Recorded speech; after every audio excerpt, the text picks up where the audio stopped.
사도신경으로 신앙 고백 아침으로 새벽 기도회를 시작하도록 하겠습니다. 나는 전능하신 아버지 하나님 전지의 창조주를 믿습니다. 나는 그의 유일하신 아들 우리 주 예수 그리스도를 믿습니다. 그는 성령으로 잉태되어 동정녀 마리아에게서 나시고 본디오 빌라도에게 고난을 받아 십자가에 못 박혀 죽으시고 장사된 지 사흘 만에 죽은 자 가운데서 다시 살아나셨으며 하늘에 오르시어 전능하신 아버지 하나님 우편에 앉아 계시다가 거기로부터 살아있는 자와 죽은 자를 심판하러 오십니다. 나는 성령을 믿으며 거룩한 공교회와 성도의 교제와 죄를 용서받는 것과 몸의 부활과 영생을 믿습니다. 아멘. 찬송가 339장 함께 찬양하겠습니다. 찬송가 339장입니다.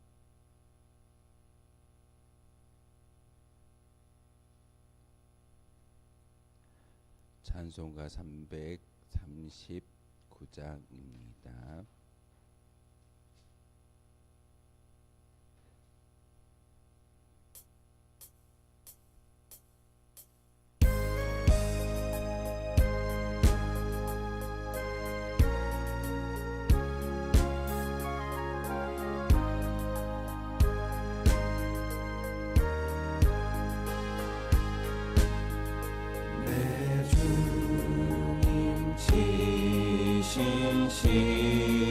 십자가 우리는 앉을까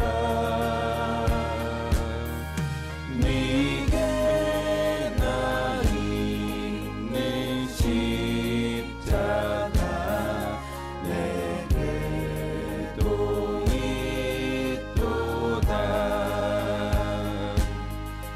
내 몫에 십자가 늘 지고 가리다 그 면류관을 쓰려고 저 천국 가겠네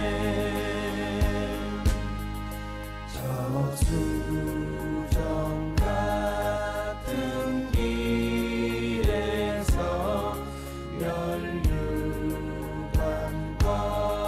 벗어서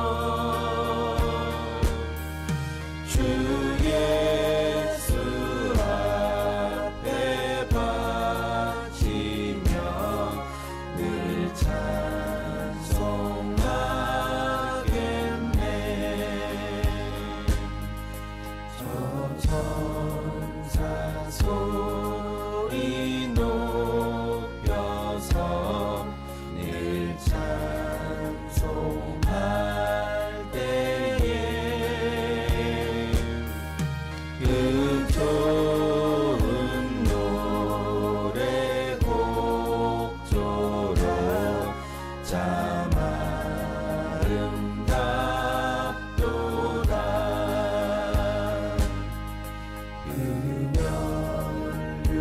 면류관도 귀하고 부활도 귀하다 저 천사 내려보내사 날 영접하소서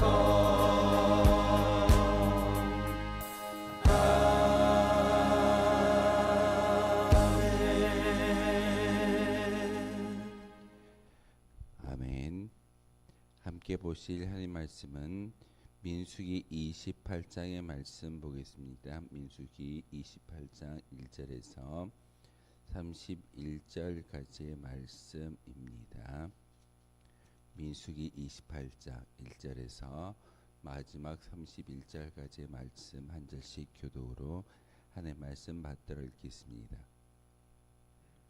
여호와께서 모세에게 말씀하여 이르시되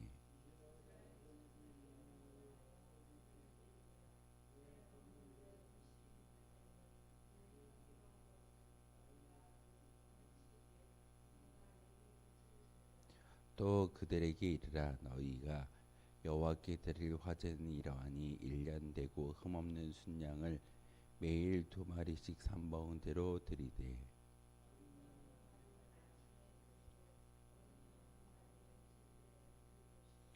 또 고운 가루 10분의 1 에바에 빻아낸 기름 4분의 1 흰을 섞어서 소재로 드릴 것이니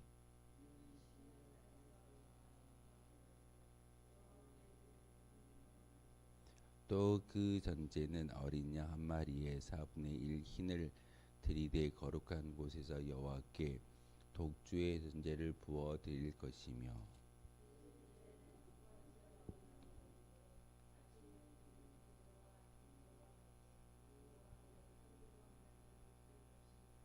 안식일에는 1년 되고 흠없는 순양 2마리와 고운 가루 10분의 2의 기름 섞은 소재와 그 전제를 드릴 것이니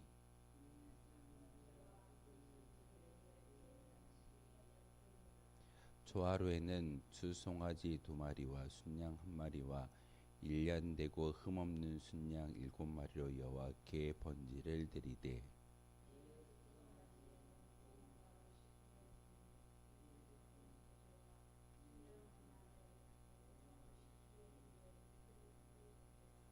매 어린 양에는 고운 가루 10분의 1에 기름 섞은 소재를 향기로운 번제로 여호와께 화제를 드릴 것이며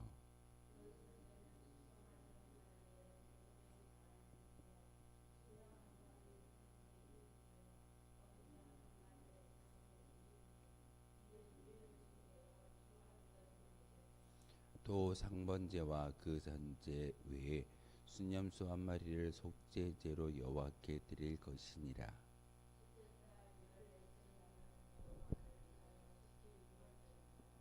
또 그 달 15째 날부터는 명절이니 이래 동안 무교봉을 먹을 것이며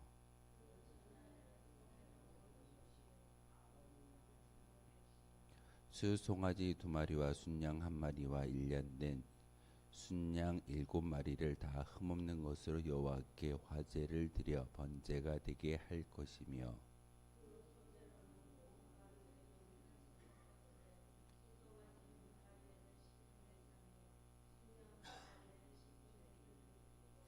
어린 양 7에는 어린 양 1마리마다 10분의 1을 드릴 것이며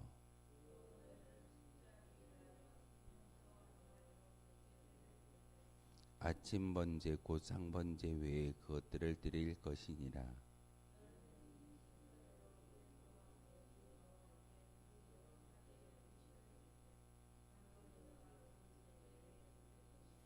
일곱째 날에는 성회로 모일 것이요 아무 일도 하지 말 것이니라.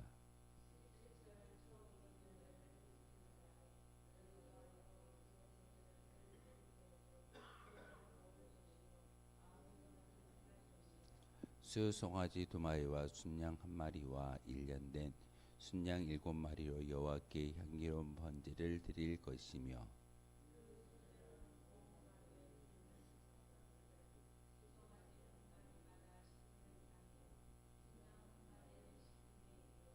어린 양 7마리에는 어린 양 1마리마다 10분의 1을 드릴 것이며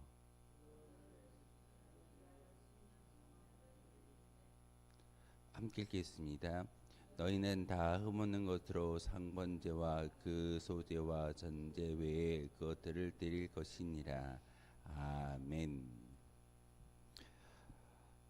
하나님께서 모세에게 두 번째 인구조사를 시키고 있습니다. 두 번째 인구조사를 시킨 이유는 바로 요단강을 건너서 가나안 입성을 앞두고 있기 때문에 그 가나안 땅에 들어가는 모든 이스라엘 백성들에게 다시금 하나님께 제사를 드리는 방법과 그리고 인구조사를 통해서 그 땅 가운데 7 족속이 있을 건데 그 7 족속과 전쟁에 싸워서 이길 수 있는 20세 이상의 남성들에 대해서 다시 한번 인구조사를 시킵니다.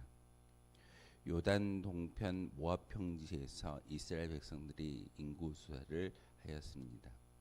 모압 평지는 요단강을 앞두고 있고 가나안 땅에 들어가기 직전에 어떤 그런 땅이라고 이야기할 수 있습니다. 그리고 나서 하나님께서는 모세를 지켜 다시 한번 이스라엘 백성들이 가나안 땅에 들어가서 해야 될 제사법을 하나하나 알려주고 계십니다. 그 제사법을 절기와 규례에 대한 그런 모습을 우리에게 이야기하고 있는데, 오늘 28장에서부터 시작되어져서 30장까지 규례와 절기에 대해서 이야기하고 있습니다. 하나님이 가나안 땅에 들어가서 이제는 어떤 베두인, 우리가 그 걸어서 세계 속으로라는 그런 다큐멘터리를 보게 되면 돌아다니는 사람들을 베두인이라고 이야기합니다. 이제는 이스라엘 백성들이 베두인의 모습으로 돌아다니는 것이 아니라 바로 가나안 땅에 정착해서 그 땅을 차지하고 하나님의 명령과 규례대로 상번제, 오전과 오후에 드려지는 예배를 통해서, 제사를 통해서 하나님께 거룩한 하나님 나라의 백성으로 살아가는 그런 절기와 규례를 하나하나 알려주고 있습니다. 지금도 몽골 땅에는 유목민들이 참 많이 있습니다. 게르라는 집을 통해서 그들 또한 이동하는 그런 베두인인데, 베두인은 특별히 뭐 유대인을 이야기하는 그런 개념보다는 돌아다니는 민족이다라는 그런 개념으로 베두인이라는 이름을 쓰고 있습니다. 그런데 이제는 하나님께서 모세에게 말씀하여 명령하여 규례와 절기를 가르쳐 주시는 것은 상번제에 대한 규례를 가르쳐 주고 있고, 유월절에 관한 이야기, 그리고 오늘은 7절에 대한 이야기를 함께 나누고 있습니다. 오늘 말씀 가운데 특별히 우리가 기억해야 되는 것은 여러 가지의 절기와 규례와 또한 그 규례에 어떠한 제사를 드려야 하는지를 분명히 모세를 통해서 우리에게 가르쳐주고 있습니다. 매일 2번씩 드려야 되는 그런 상번제, 그리고 그 상번제는 이스라엘 백성들에게 바로 아침과 저녁에 드리는 제사를 통해서 그들의 모든 삶이 하나님께 드려진 삶이어야 함을 우리에게 가르쳐주고 있습니다. 어찌 보면 새벽을 깨워 이 자리에 나와 기도하는 우리의 모습이 이 상번제의 하나의 기초적인 모습일 겁니다.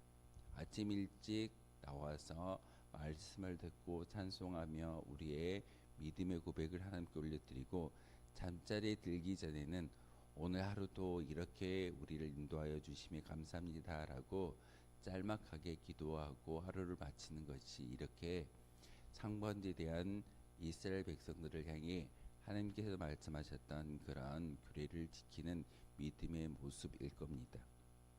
하루에 2차례, 즉 아침에 해 뜰 때와 저녁에 해 질 때에 드려졌던 이 제사법을 우리에게 가르쳐 주는 것은 일어나자마자 제일 먼저 하나님을 기억하며 하나님과 더불어 하루 일과를 준비하는 것을 의미하는 그런 삶이기도 합니다. 하나님께서 상번제라고 이스라엘 백성들에게 하루를 이렇게 2번씩 제물을 드려 하나님께 예배하라, 제사하라라고 명령하시는 것은 단순히 구약시대 이스라엘 백성들만이 지키는 절기가 아니라 우리에게도 주어지는 거룩한 의미가 있음을 다시 한번 기억해야 합니다. 그런데 오늘 그 상번제를 드리는 규례 가운데 흠 없는 순양을 드리고 화제로 드리라라고 명령하고 있습니다. 왜 흠 없는 순양을 잡아서 상번제로 제물을 드리고 있을까요? 상번제 시에는 흠 없는 순양을 드려져야 하는데, 여기서 흠 없는 순양이란 신약에서 말하는 속죄의 양으로 십자가를 지시고 우리를 위해 죽음 당하신 예수 그리스도를 상징하는 그런 예표이기도 합니다. 상번제를 통해서 아침에 흠없는 순양을 드린다라는 것은 이렇게 거룩한 모습으로 우리의 모습이 아니라 예수 그리스도의 보혈의 피로 말미암아 거룩히 새롭게 된 우리의 모습을 하나님께 올려드릴 수 있는 그런 모습이어야 합니다. 그런데 화제로 드리라라고 이야기하는 것은, 이 화제는 향기를 하나님께 올려드리는 제사법입니다. 단지 번제를 통해서 모든 것들을 태워서 하나님께 올려드리는 것도 중요한 모습이겠지만 우리 향기를 하나님께 올려드릴 수 있는 화제로 드리라라고 이야기하고 있습니다. 화제는 불에 태워드리는 번제를 가르치는 그런 말이기도 합니다. 즉 희생 제물을 불에 태워드려야 한다는 의미이기도 하는데 제사를 드리는 자가 자기 몸을 온전히 불에 태워 헌신한다는 상징적인 의미를 지니고 있습니다. 화제, 어찌 보면 불에 태워 드리는 그 모든 제사를 화제라고 이야기하는데 이 화제를 통해서 헌신의 개념을 다시 한번 이야기할 수 있습니다. 제가 어제 외국교회 재직기 헌신 예배에 다녀와서 말씀을 전할 때 그런 말을 하였습니다.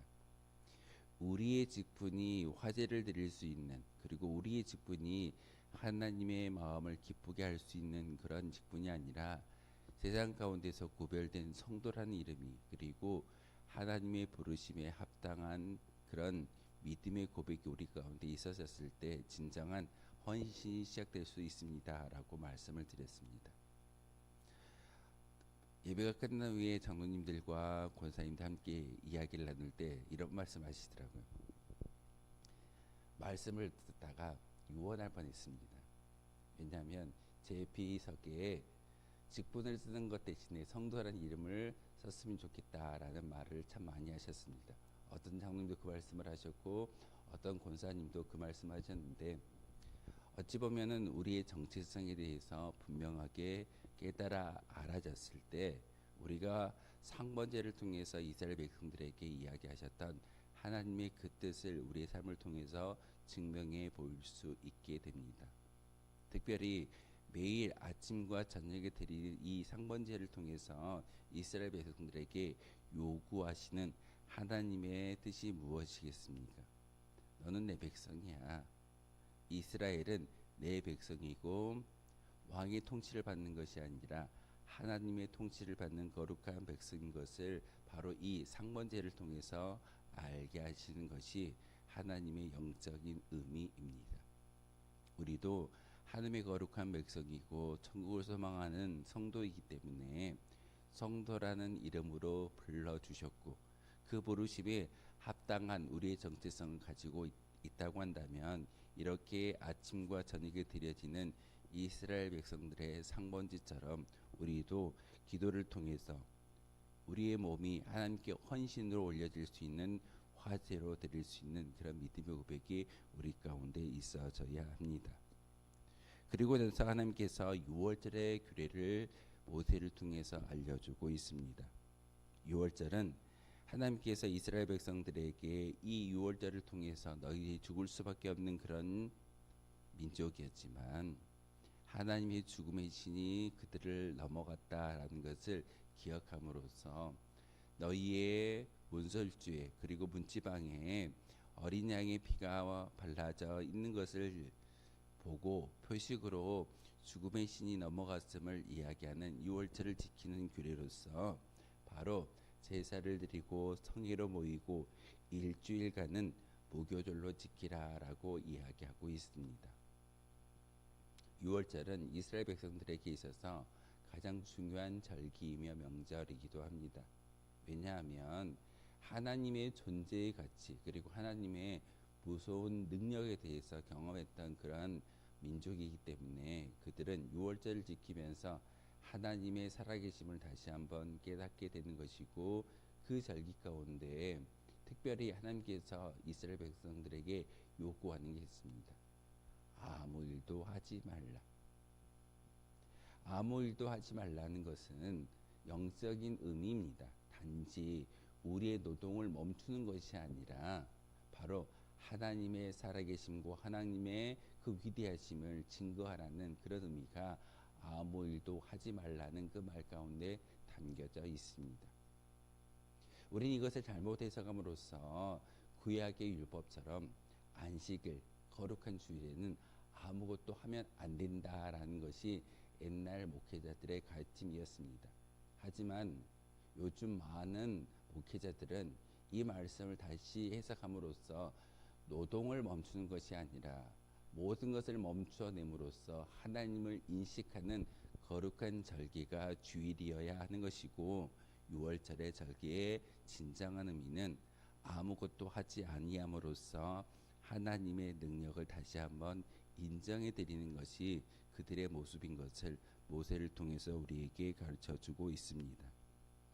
무교절로 지키라라고 이야기하는 이 말씀은 출애굽시 무교용을 먹던 당시 어떤 그 장막 가운데, 광야 가운데 아무것도 준비되지 않는 그런 무교병을 먹었던 이스라엘 백성들의 모습을 다시 한번 상기하라는 것입니다. 기억하는 것. 말씀을 읽고 말씀을 통해서 하나님을 기억해내는 것이 우리의 믿음의 시작입니다. 목회자가 말씀을 통해서 함께 은혜를 나눌 때 어떤 이야기를 하던가요? 저의 이야기보다 이 성경적 이야기가 우리의 말씀의 중심이어야 하는 것이고, 이 말씀을 통해서 하나님을 기억할 때 우리의 노동이 멈춰지는 것이 아니라 하나님을 기억함으로써 우리의 믿음의 고백이 하나님께 이어질 수 있다는 사실입니다. 그래서 아침에 나와서 기도하는 것이고, 거룩한 주일날 가급적이면 이 성전에 올라와 예배드리는 것은 바로 하나님과 우리가 이어 붙여지는, 농사지을 때 접붙임한다라는 그 말씀이 예배를 통해서 우리 가운데 일어나는 현상이기도 합니다. 아무 일도 하지 말라, 문자 그대로의 해석이 아니라 하나님을 기억할 수 있는 거룩한 날이 바로 주일이어야 합니다.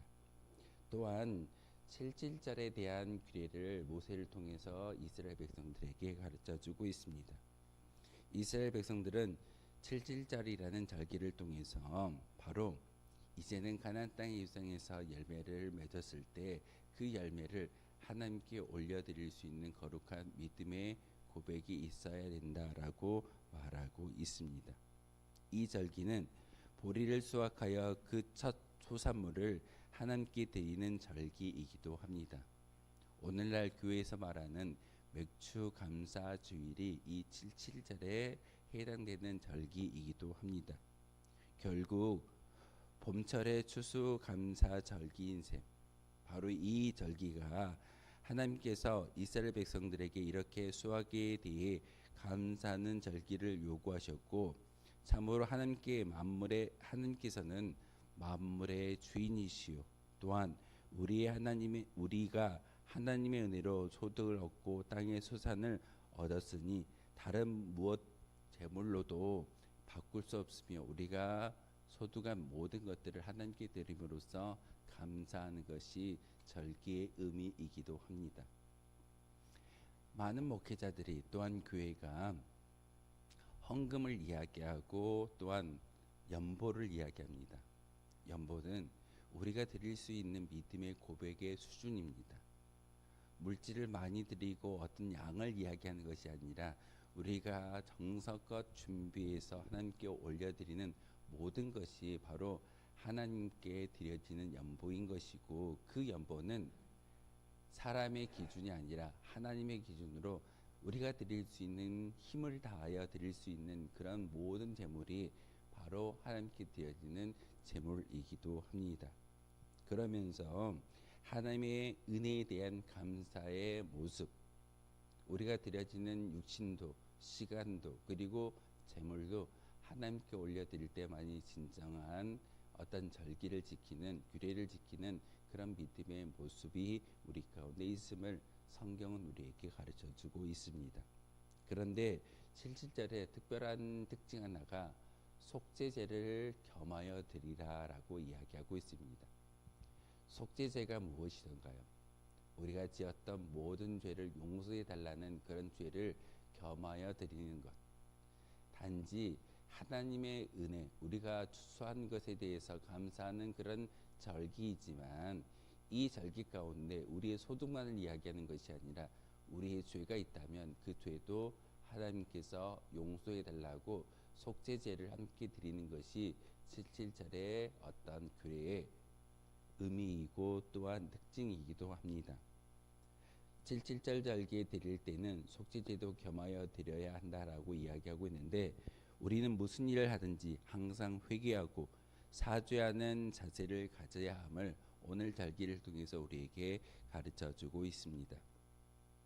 하나님께 감사하는 것도 죄사함이 없이는 아무런 소용이 없습니다. 우리가 아무리 많은 연보를 많은 제물을 준비해서 이 자리에 올라와 하나님께 드린다 할지라도 회개치 아니한다면 죄사함이 없이 드려지는 그 물질과 그 시간과 그 예배는 하나님께서 기뻐하지 아니하십니다. 그러기에 항상 회개를 통해서 하나님과의 신령한 교제가 이루어졌을 때만이 진정한 감사가 있을 수 있음을 우리에게 가르쳐주고 있습니다. 우리 1년에 2번의 감사절기가 있습니다. 맥주감사주일과 추수감사주일.